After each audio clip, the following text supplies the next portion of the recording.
Module 5, Natural Resources.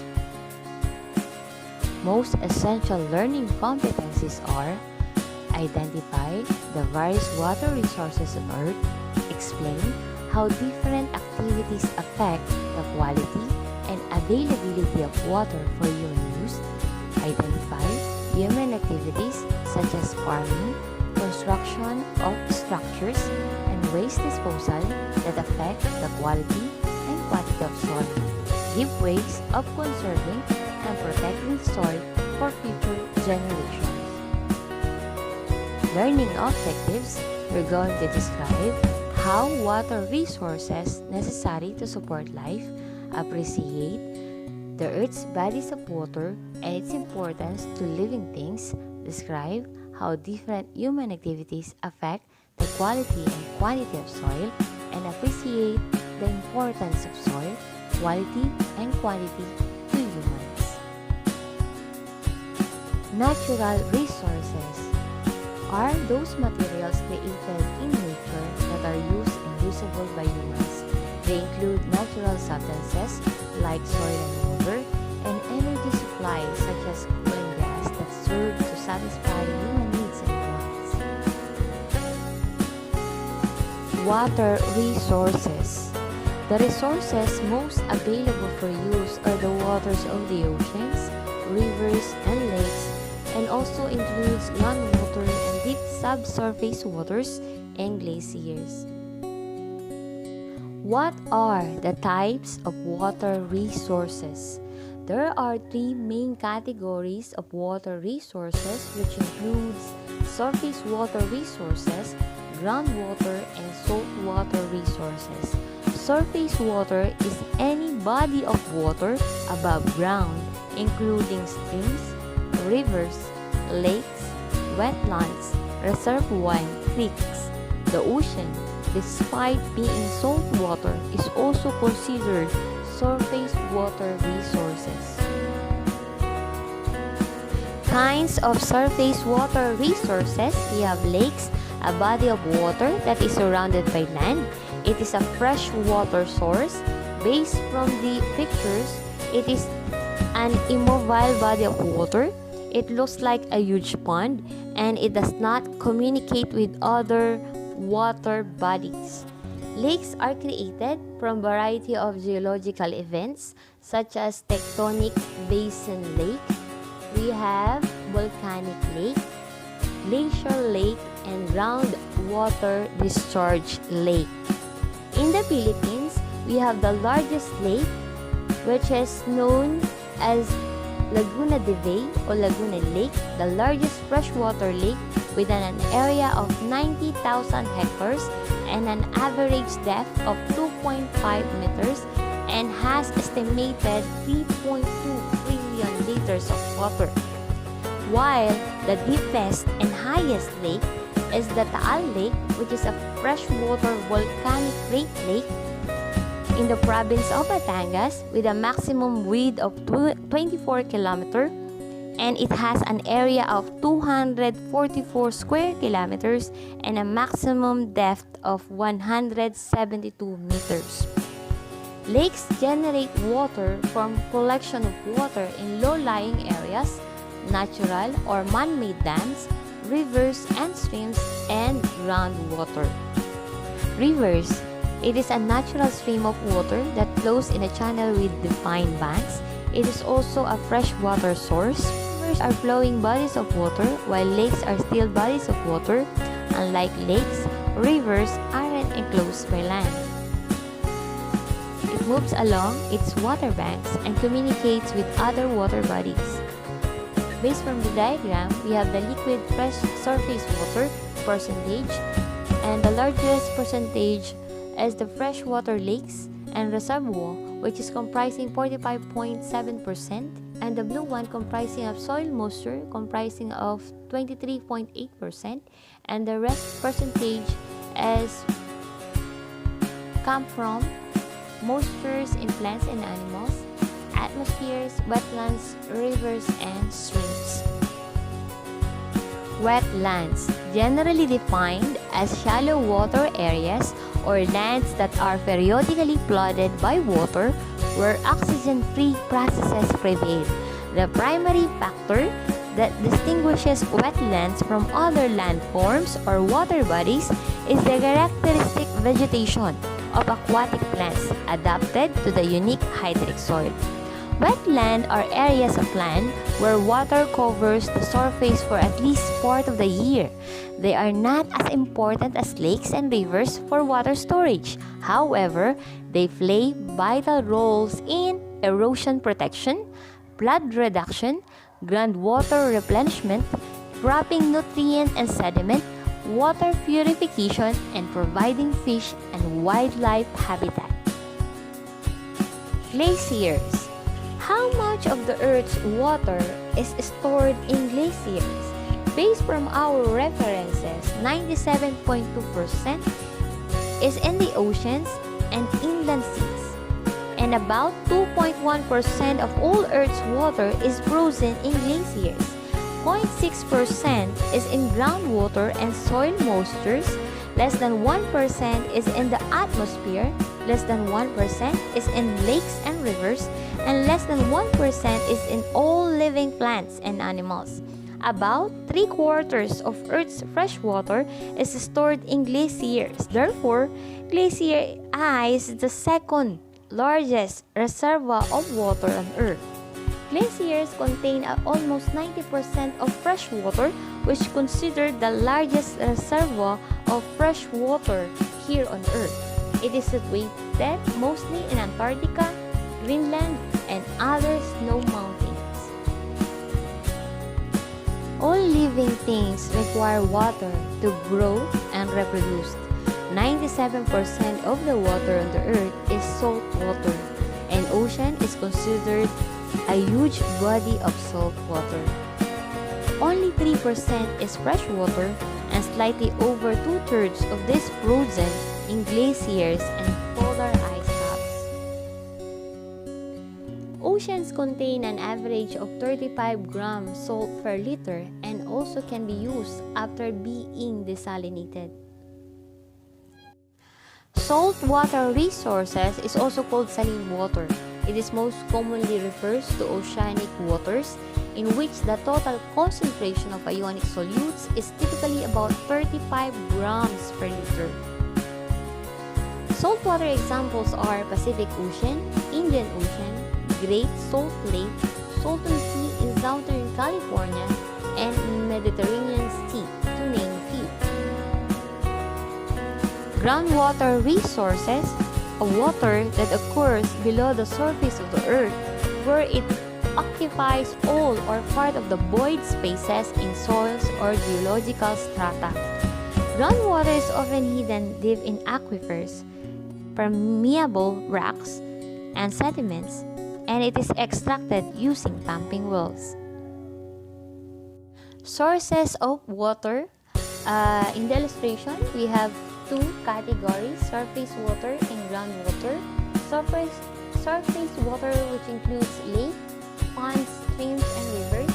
Groundwater, which includes open wells, tube wells, artesian wells, and infiltration galleries. Distribution of water on Earth. So we have here an illustration wherein we have the Earth's water comprising 97% of saline water.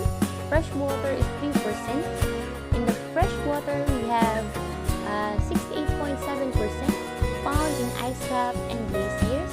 And we have here a groundwater, 30.1%. Other is 0.9%. And freshwater surface water, we have 87% lakes, swamps 11%, and rivers is 2%. Uses of water. Human use of natural waters, particularly of freshwater resources, has increased steadily over the centuries. It is unlikely that this trend will change given the continued growth of population and ever-widening utilization of water for agriculture, industrial, and recreational purposes. The use of water may be broadly divided into three categories. We have here consumptive use.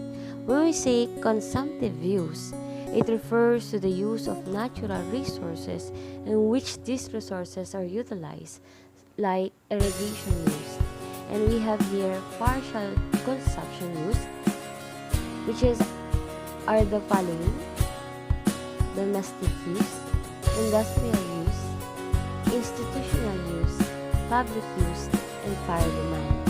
And we have non-consumptive use, wherein a water use is considered non-consumptive when the water remains in or it is immediately returned to the location in a stream. Such examples are navigational use, recreational use, hydroelectric power generation, and pollution control. Overuse of water. Quantity of water is not the only concern. Rapid population, growth, and increasing water consumption for agriculture, industry, and domestic have strained the world's freshwater resources. Overuse has resulted in the progressive deterioration of water quality. Seepage of mineral fertilizers, pesticides, and herbicides into surface and subsurface waters has not only rendered them unfit for human consumption but also disrupted aquatic ecosystems. Lakes and rivers also have been contaminated by the improper disposal of sewage and the discharge of untreated industrial wastes. Due to expanding human population, competition for water is growing, such that many of the world's aquifers are becoming depleted. This is due to overuse of water. Water disputes in India, as they have to meet the increase in water demand due to overuse of water. Conservation of water.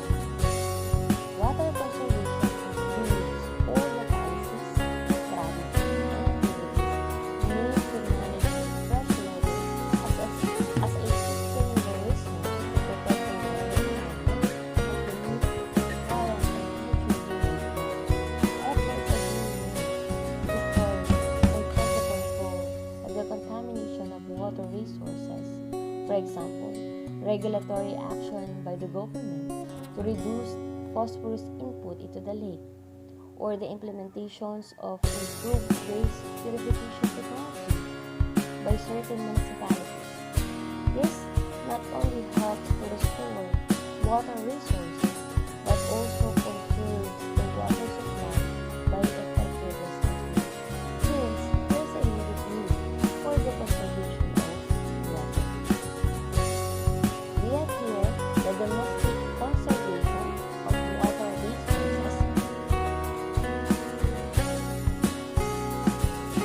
and we have here industrial conservation of water resources,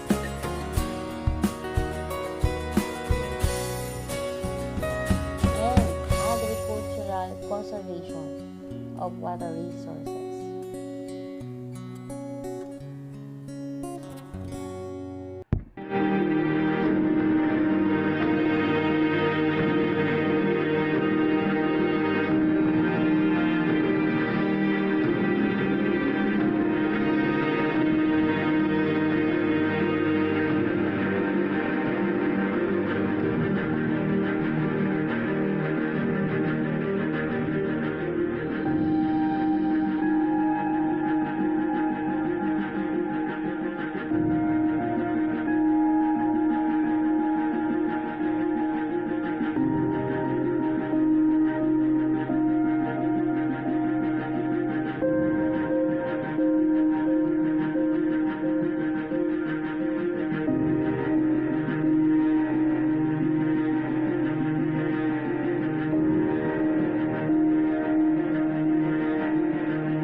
What is soil? Soil is a mixture of organic matter, minerals, gases, liquids, and organisms that together support life. What is soil degradation? It refers to the decline in soil quality, which includes the improper land use, agriculture, and industrial purposes. It also involves the decline of the soil's physical, biological, and chemical state. Soil degradation examples includes the decline in soil fertility, adverse changes in alkalinity, acidity or salinity, extreme flooding, use of toxic soil pollutants, erosions, and deteriorations of the soil's structural conditions. These elements, of course, contributes to a significant amount of soil quality depreciation annually. Excessive soil degradation thus gives rise to immediate and long-term impacts which translate into a serious global environmental headwinds.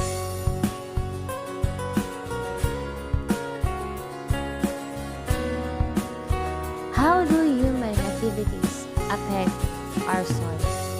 The way people use land can affect the levels of nutrients and population in soil. Any activity that exposes soil can lead to soil loss, which includes farming, construction, and development, and mining are among the main activities that impact soil resources. Over time, many farming practices can lead to the loss of soil. Various causes of soil degradation. 1. Physical factors. There are several physical factors contributing to soil degradation, distinguished by the manners in which they change the natural composition and structure of the soil.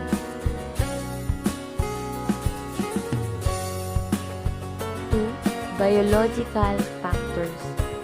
Human activities such as poor farming practices may deplete soil nutrients, thus diminishing soil fertility.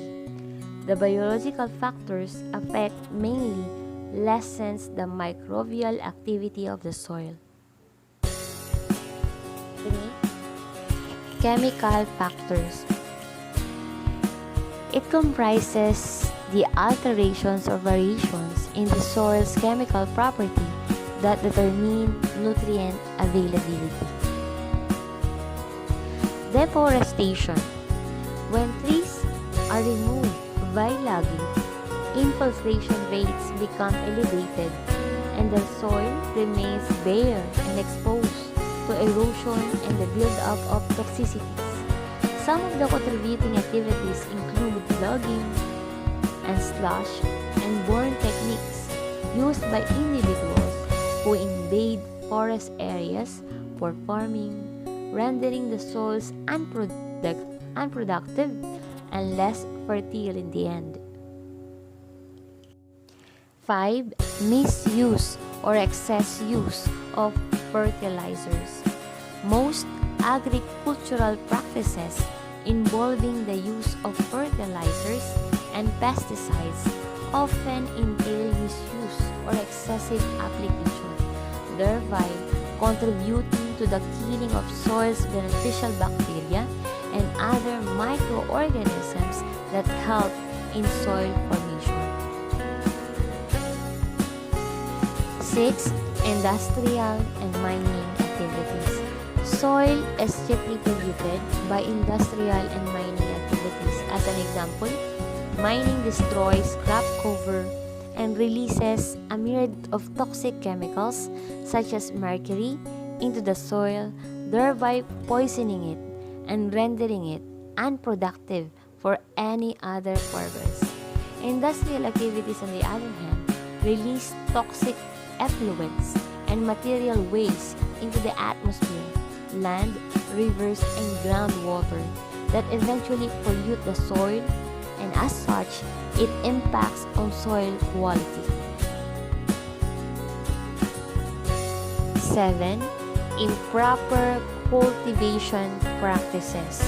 There are certain agricultural practices that are environmentally unsustainable, and at the same time they are the single biggest contributor to the worldwide increase in soil quality decline. The tillage on agricultural land is one of the main factors, since it breaks up the soil into the finer particles, which increase erosion rates. 8. Urbanizations. Urbanization has major implications on the soil degradation process. Most of the runoff and sediments from urban areas are extremely polluted with oil, fuel, and other chemicals. 9. Overgrazing. It destroys surface crop cover and breaks down soil particles, increasing the rates of soil erosion. As a result, soil quality and agricultural productivity are greatly affected.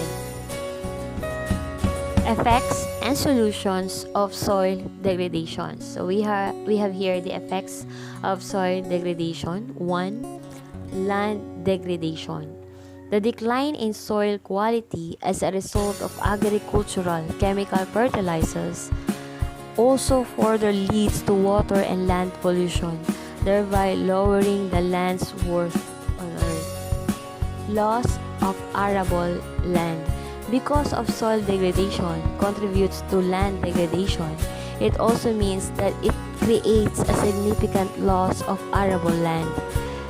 About 40% of the world's agricultural land is lost on the account of soil quality and depreciation caused by agrochemicals and soil erosions. 3. Increased flooding. The land is commonly altered from its natural landscape when it treats its physical composition from soil degradation.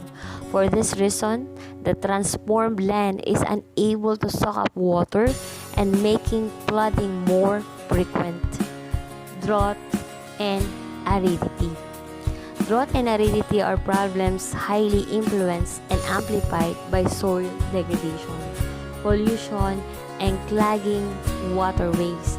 Most of the soil eroded from the land, together with the chemical fertilizers and pesticides utilized in agricultural fields, are discharged into waterways and streams. With time, the sedimentation process can clog waterways, resulting in water scarcity. Solution of soil degradation. Preventing salinizations. Just like the old states that prevention is better than cure, so does the same concept apply in solving the worldwide problem of soil degradation through salinization. The cost of preventing salinization are incredibly cheaper than the reclamation projects in salinized areas. 2. Land reclamations. To restore the lost soil mineral matter and organic content, it would require what is known as land reclamation. It encompasses activities centered towards restoring the previous organic matter and soil's vital minerals. 3. Reducing deforestation. Avoiding deforestation is completely a hard task. However, deforestation activity can be cut down, and this can create an impressive way of reshaping and restoring forest and vegetation cover. 4. Conservation tillage, which means tillage mechanisms targeted at making very minimal changes to the soil's natural condition and at the same time improving the soil's productivity. Examples include leaving the previous year's crop residue on the surface to shield the soil from erosion and avoiding poor tillage methods such as deep plowing. And last, limit the domestic uses of water sa gland.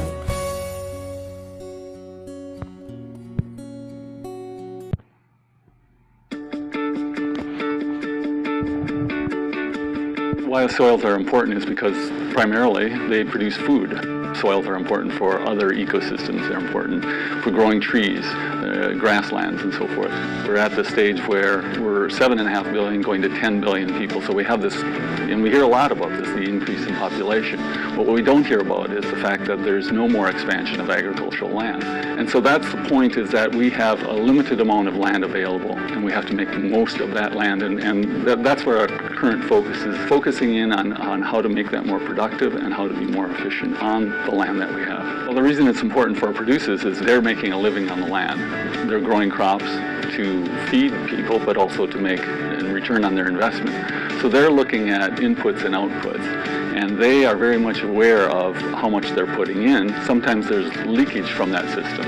We talk about leaks to the water, to the air, and that's something we work on with our research, to look at management practices that will minimize those leaks so that it's more economical for the farmer, but it's also environmentally friendly. How the producer gets the information oftentimes comes from our soil database, and it basically is an archive of all the soils across Canada. And so those soils are then plugged into models. They're looked at to see how they would react in an erosive situation or in a droughty situation. So that then helps for predictive purposes. The soils in the 1930s were very dry. It was called the Dust Bowl era. And it was at that point that the government recognized they had to do something, and they actually set up a branch to study soil conservation. And from that point forward, we've been working on those issues of how to manage the soils to prevent erosion, to prevent degradation, and that work continues today. If we did have a really severe drought, I don't think it would have the impact that it did back then.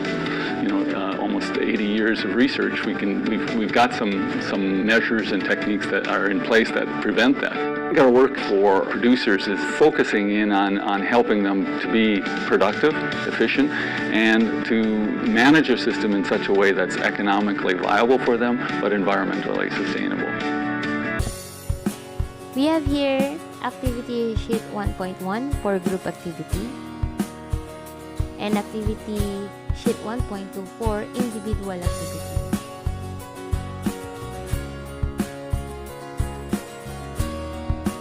References for our lesson for today.